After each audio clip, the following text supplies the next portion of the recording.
The gravy spoon slips from my fingers, clattering against the ceramic floor of my parents' beach house kitchen. Warm brown liquid splatters across my apron like a Rorschach test of my family's indifference. In the dining room, just 15 feet and a lifetime away, glasses clink amid a chorus of laughter. They started without me. I stand frozen, listening to the cheerful din washing over the polished marble countertops. Mom promised we'd all sit down together once everything was ready. That was before Adrian's Tesla pulled into the driveway 2 hours ago, his designer luggage and winning smile instantly becoming the center of my parents' universe. To Adrian, my father's voice booms from the dining room, for bringing this family together on Thanksgiving. The knife edge of those words slices through me. I've been here since Tuesday, chopping, seasoning, and basting, while Adrian rolled in just before dinner, empty-handed except for a bottle of wine someone probably gave him.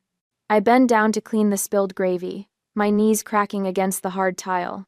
From this angle, I can see them through the doorway, Mom straightening Adrian's collar, Dad pouring him more wine, Aunt Sarah leaning in to hear his latest success story. Not one of them notices my absence. 3 weeks ago, Mom started the family group text with her usual holiday enthusiasm. Thanksgiving planning. We'll cook whatever Adrian likes this year since he's been so busy with his new position. I had suggested trying something different. Maybe we could go to that new restaurant on the bay? Give everyone a break from cooking? Mom's response came swiftly. Traditions matter, dear. Besides, you're so good in the kitchen. Translation. You're so useful in the kitchen. I grab a fresh dish towel, wiping gravy from my hands. My fingers have finally stopped trembling. Something shifts inside me, like tectonic plates grinding against each other before an earthquake. I pick up the gravy boat, filled to the brim with the rich brown liquid I've spent hours perfecting. The silver serving piece belonged to my grandmother, who probably stood in kitchens just like this one, serving men who never had to wonder if their contributions would be acknowledged. Walking to the dining room, I place the gravy boat firmly on the table. The heavy silver base makes a satisfying thunk against the crisp white tablecloth. 5 pairs of eyes look up briefly before returning to Adrian, who's midway through a story about his golf game with a potential client. Honey, Mom says without looking at me, could you grab some more ice for Adrian's drink? The request hangs in the air between us. I've spent 2 days cooking, while Adrian hasn't lifted a finger. The words rise to my lips before I can swallow them back. No. The single syllable lands like a stone thrown through glass. The conversation stops. Adrian's mouth hangs open mid-sentence. Mom blinks rapidly, her social smile faltering. I'm sorry? I said no. My voice sounds different, steadier than I feel. Dad's face darkens as he sets down his fork. Your brother drove all the way from Tampa. 2 hours, I say. He drove 2 hours. I've been cooking for 2 days. The silence stretches between us, filled with the unspoken rules I've just broken. My heart hammers against my ribs. This tiny rebellion might cost me the security of being part of this family, the conditional love I've spent 35 years trying to earn. Mom laughs nervously, smoothing her napkin. Marin's just tired from cooking all day. She turns to Adrian. The turkey is exceptional this year, don't you think? And just like that, the moment passes. The conversation flows around me like I'm a rock in a stream. Adrian resumes his story with barely a pause. But something has changed. For the first time, I've pushed back against the current, instead of letting it sweep me along. My no still echoes in my ears as I take my seat at the table, not rushing back to the kitchen, not fetching ice, not disappearing into the background of my own life. I reach for the wine and pour myself a full glass. When I look up, Aunt Rachel catches my eye from across the table and gives me the slightest nod. I take a long sip and feel the warmth spread through my chest. This Thanksgiving just became something entirely different. The half-eaten turkey sits abandoned on the dining table as I escape to the kitchen, my legs carrying me away from the laughter that doesn't include me. I need a moment to breathe, to process what just happened. My small rebellion, that simple no, still thrums through my veins like electricity. Mom's iPad sits open on the granite countertop, her Facebook page glowing with notifications. I shouldn't look. I've never been the snooping type. But something pulls me forward, my fingers hovering over the screen before I tap her profile. The most recent post stops my breath cold. Excited for Adrian's special Thanksgiving menu.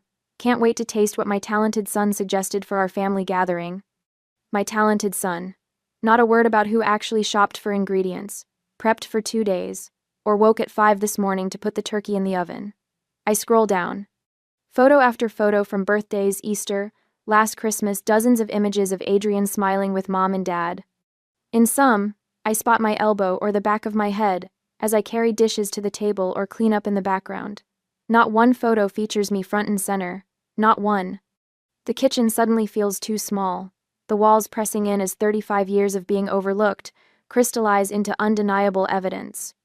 I've always suspected I was less important, but seeing it documented so thoroughly makes my stomach clench. Marin, where's the pumpkin pie? Mom calls from the dining room.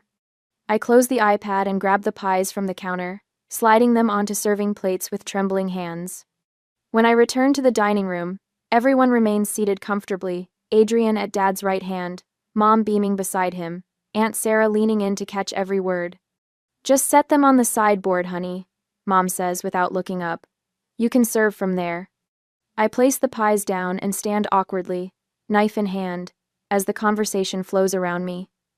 "Adrian, tell them about your new place," Mom prompts, touching his arm. He leans back, stretching his designer shirt across his shoulders.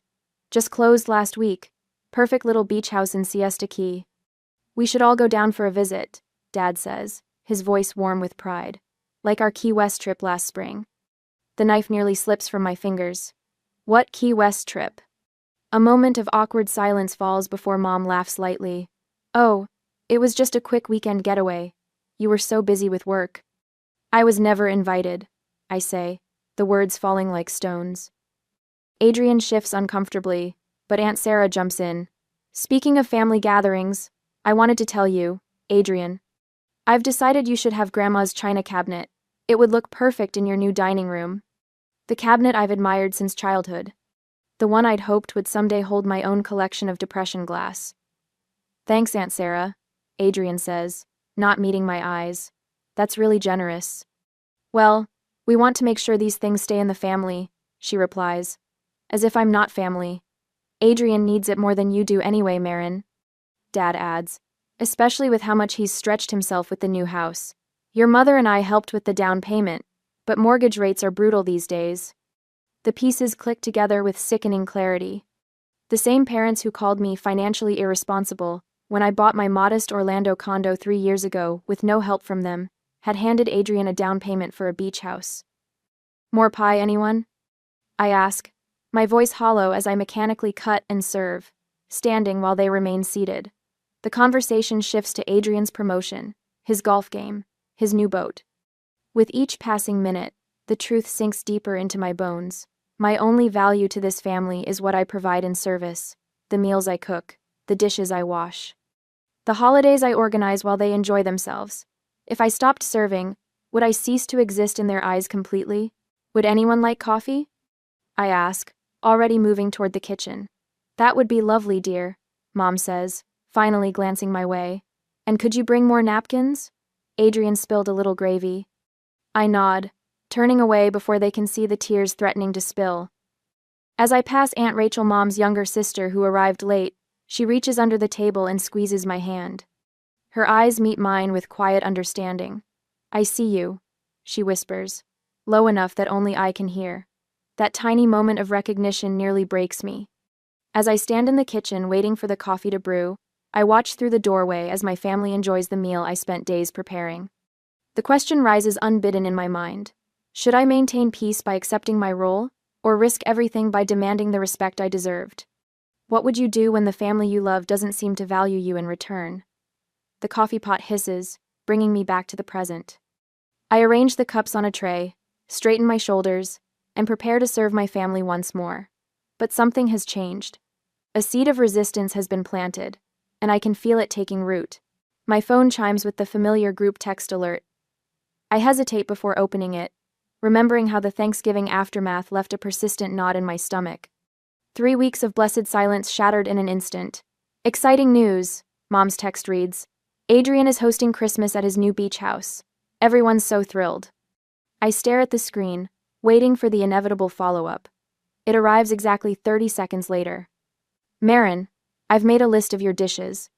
The usual stuffing everyone loves, your cranberry relish, those little appetizers with the puff pastry, and maybe your chocolate pecan pie.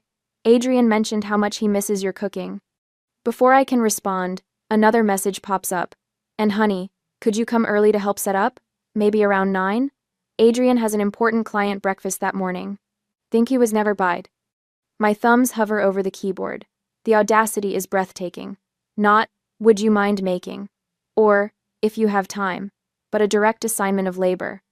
As if my time, my career, my life holds no value compared to Adrian's important client breakfast. I toss my phone onto the couch and walk to the kitchen. The headache that's been threatening all day pulses behind my right eye. Marin, did you update the Henderson pitch? My boss's voice cuts through the office buzz Monday morning. He stands at my cubicle entrance, arms crossed. I'm working on it now, I say, minimizing the Christmas shopping website I'd been scrolling through. I'll have it to you by 3. No. It was due Friday. His disappointment weighs heavier than anger would. The client meeting is tomorrow morning. This isn't like you. It isn't like me. I've always been the reliable one, the one who stays late, the one who makes everyone else look good. At work, at home, everywhere. That night, I barely sleep. My stomach churns with acid that burns up my throat. The clock reads 3:17 a.m. when I finally give up, padding to the bathroom for antacids. This is the 3rd night this week. As Christmas approaches, the insomnia worsens, my body rebelling against obligations my mind tries to accept. I pull a notebook from my nightstand drawer. Things I want. I write at the top. Then I stare at the empty page. What do I want? Has anyone ever asked me that question? Have I ever asked myself? The next morning, I arrive at work an hour early. I finish the Henderson pitch, then start on next week's projects. When my boss stops by to check on me, I say, I've completed everything due this week. I'm taking Friday off. Not asking, telling. He blinks, surprised by my directness. Sure, you've got the time. Everything okay? Just taking care of myself, I reply, the words feeling foreign in my mouth.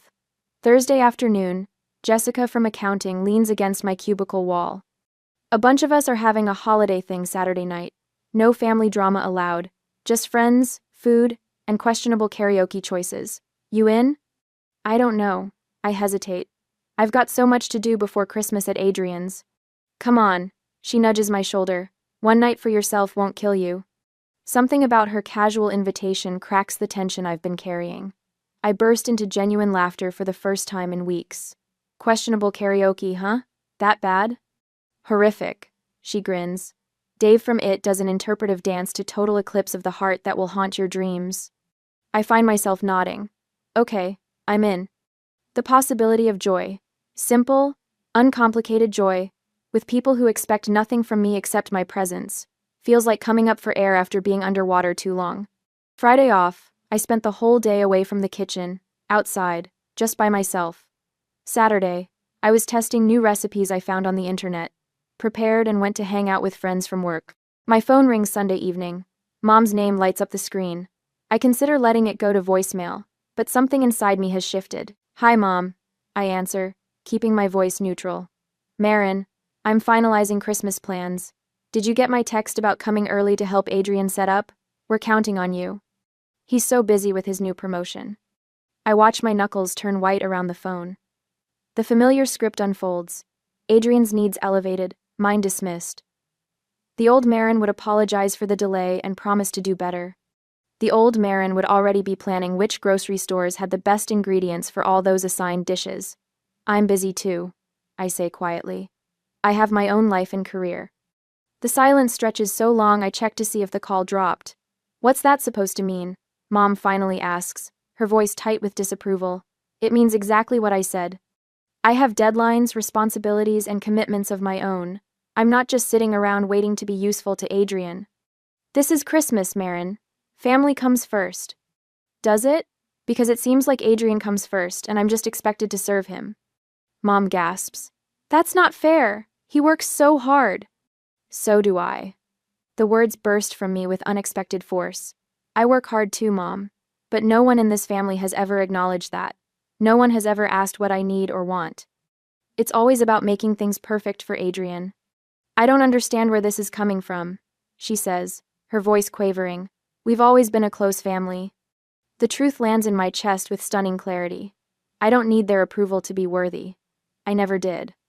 All these years of contorting myself to earn love that should have been freely given, what a waste. I'll think about Christmas, I say calmly. I'll let you know what I decide. I end the call before she can respond. The following week at work, something strange happens. Jessica stops by my desk with coffee.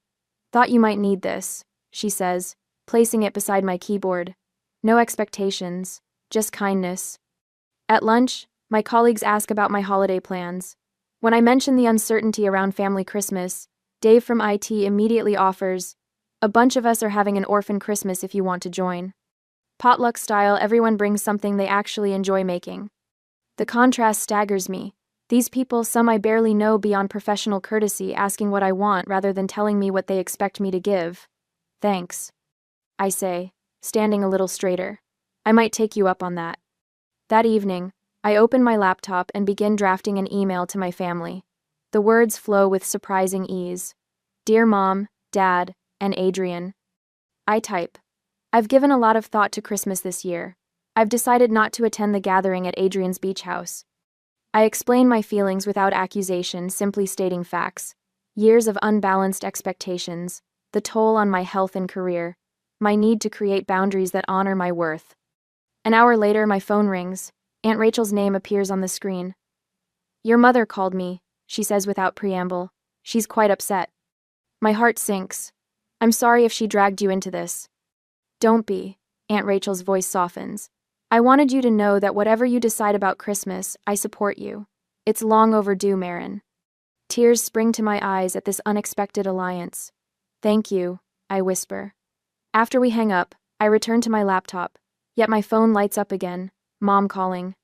I take a deep breath and decide. I take 3 deep breaths before answering, exactly as Jessica advised during our lunch yesterday. Hello, Mom. My voice comes out steady, a stark contrast to the nervous tremor that usually accompanies these calls. Marin, we need to discuss Christmas arrangements. She launches in without preamble. Adrian wants to know which dishes you're bringing. He's planning the table settings. I press my palm flat against the cool granite of my kitchen counter. I won't be coming to Adrian's for Christmas. The silence that follows stretches so long I check my screen to ensure we haven't disconnected. That's ridiculous. Her voice returns, higher pitched than before.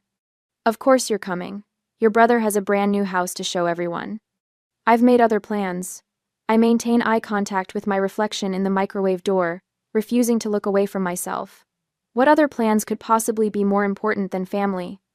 The familiar dismissive tone creeps in. My plans are important because they're mine. Each word comes out distinct, like stepping stones across a rushing stream.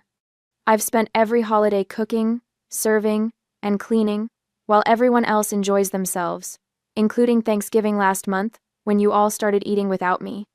You're being overly sensitive. I cooked for 2 days straight. Dad toasted Adrian for bringing the family together while I was still in the kitchen.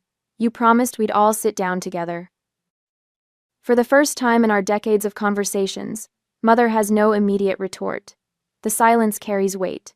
Well, she finally manages, I'm sorry if you felt unappreciated. I didn't feel unappreciated. I was unappreciated.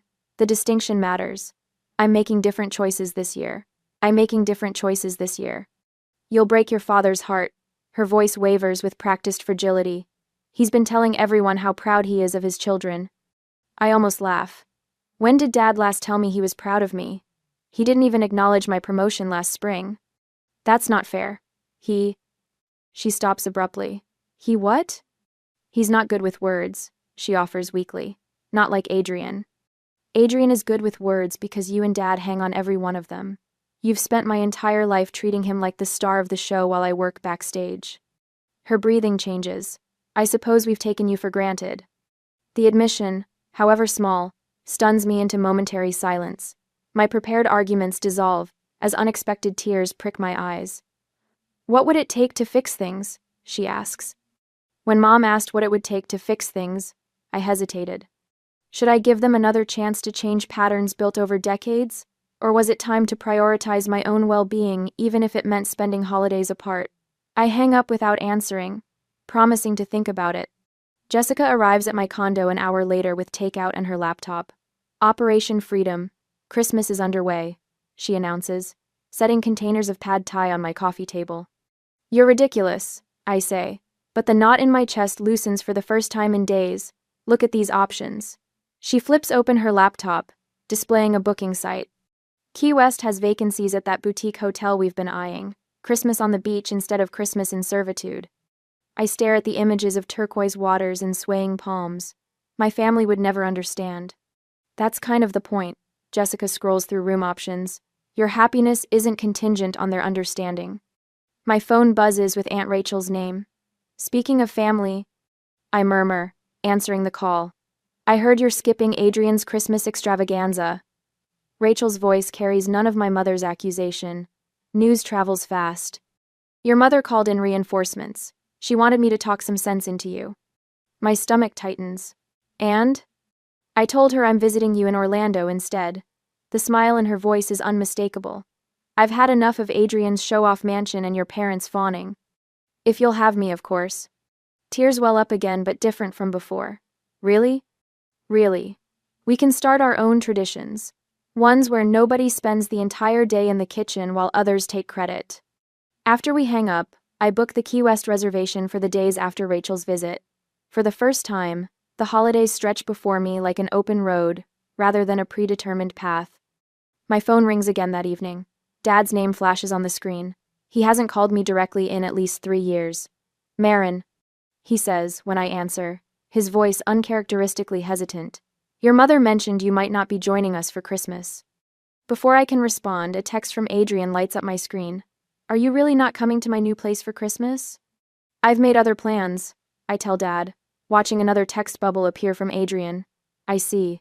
The uncertainty in his voice is new territory for both of us. Perhaps we could discuss this further. Your mother was hoping you might meet her for coffee next week. I consider the request, turning it over like a strange artifact from another time. I'll think about it. After we hang up, I read Adrian's second text. Mom's really upset. Can't you just come for one day? Standing in my quiet kitchen, I realize I'm smiling. Not from cruelty or vengeance, but from the strange weightlessness of finally being seen. They've noticed my absence.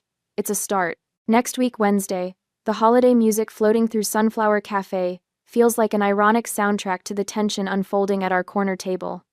Mother sits across from me, her hands clasped around a mug of peppermint mocha she hasn't touched.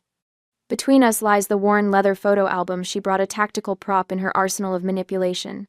Your brother needs you, Marin, she says, flipping to a page with Adrian's kindergarten graduation photo. This isn't just about Christmas dinner. It's about family obligations. I watch her manicured finger trace the outline of Adrian's 5-year-old face, while completely skipping over my photo beside him. Even in reminiscing, I remain invisible. Adrian has important clients coming.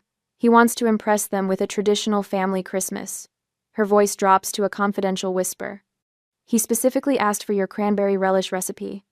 Not for me. For my recipe. You know your father and I won't be around forever. Her voice wavers with practiced emotion. Are you really willing to throw away your family over petty jealousy? The words land exactly as she intended, like a punch to the stomach. For a moment, I feel the familiar guilt rising in my throat.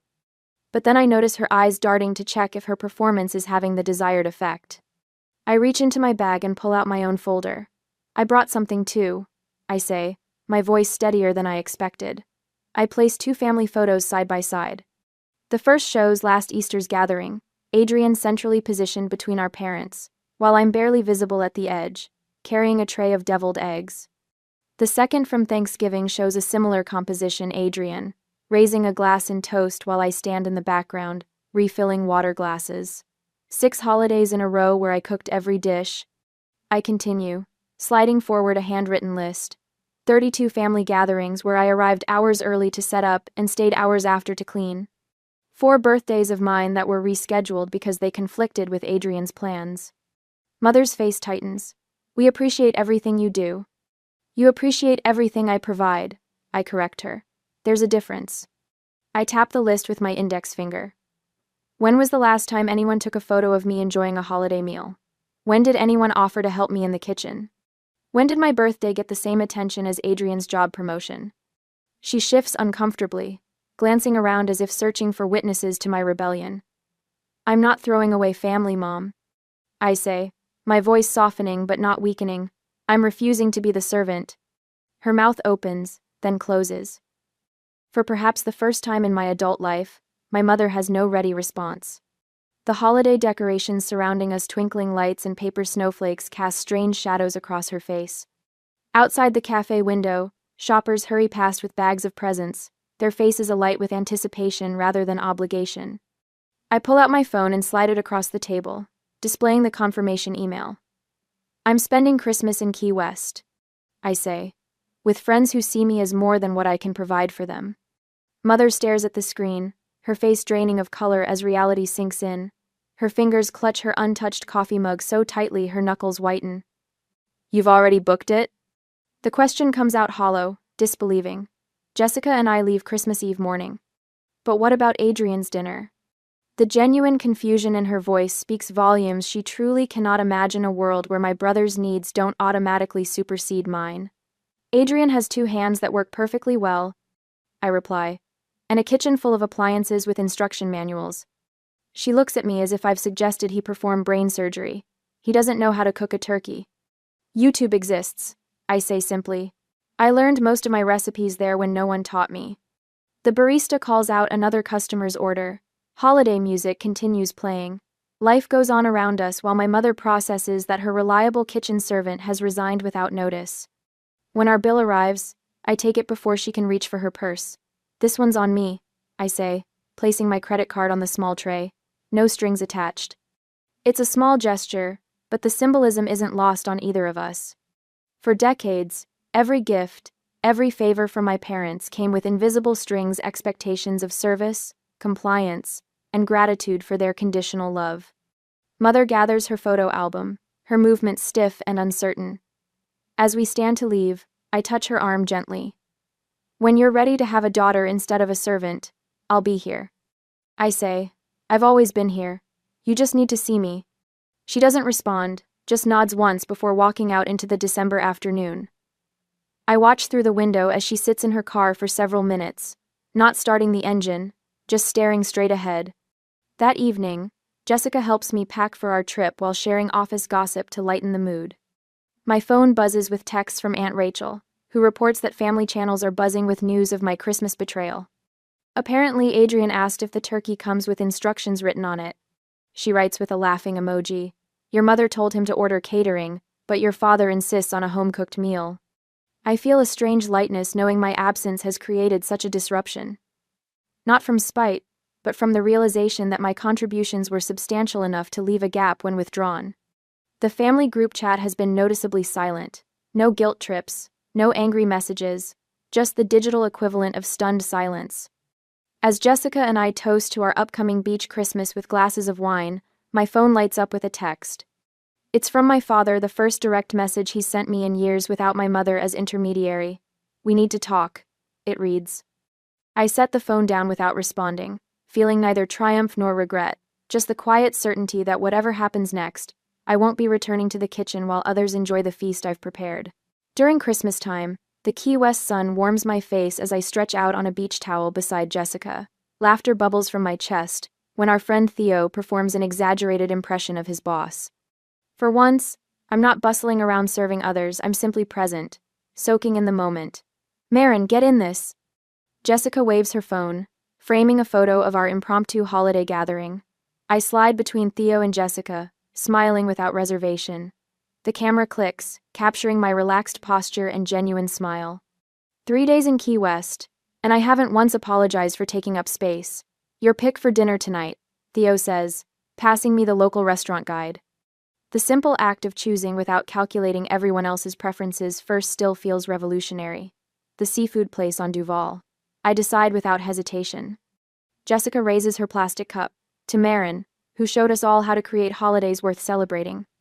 11 months later, on Thanksgiving Day, the aroma of rosemary and garlic fills my Orlando condo as I slide the turkey back into the oven. The timer reads 40 minutes, remaining plenty of time to join my guests. Need any help? Jessica asks from the doorway. Actually, I'm good. The words come easily now. Theo's handling the potatoes. Rachel brought dessert. Everything's under control. When I enter my living room, Aunt Rachel pats the sofa beside her. This beats Adrian's stuffy dining room, she whispers, squeezing my hand. My Thanksgiving table looks nothing like my mother's perfectly coordinated settings. Mismatched plates surround a centerpiece of driftwood and shells from Key West. Theo stands at the counter, sleeves rolled up, mashing potatoes, while deep in conversation with Rachel's daughter, Emily. Wine? I offer Rachel, pouring myself a glass without waiting for permission. Your father called me yesterday, Rachel says quietly. Asked if you were hosting Thanksgiving. The mention of my father doesn't trigger the familiar knot in my stomach. How are they doing? Managing. Your mother overcooks everything. Rachel smiles. Adrian burned the stuffing last year. We laugh, and the sound holds no bitterness. When we gather around my table, I take my seat, not rushing to serve or check if anyone needs anything before I begin. We pass dishes family style, each person contributing something to the meal. I taste everything, savoring flavors instead of worrying about others' reactions. Rachel raises her glass. To traditions that nourish rather than drain us. To chosen family, Jessica adds. 2 weeks later, my phone lights up with my father's number. I answer with steady hands. Marin. His voice sounds older. Your mother and I were wondering if we could visit for Christmas. I stand before the wall where I've hung the photo from our Thanksgiving dinner, 5 smiling faces, mine centered and glowing. I'd like that. I say, but things would be different. We'd cook together, not just me, and I've planned a friends gathering on Christmas Eve that wouldn't change. The silence stretches between us. Then, I think we can manage that. As I consider my father's request, I wonder if some relationships can be rebuilt on new terms, or if some patterns are too deeply ingrained to change. What would you do? Try to redefine the relationship, or maintain the healthy distance you've created? I hang up the photo, adjusting it until it sits perfectly level. Whatever happens with my parents, I've found my footing. This is my life now chosen, not assigned.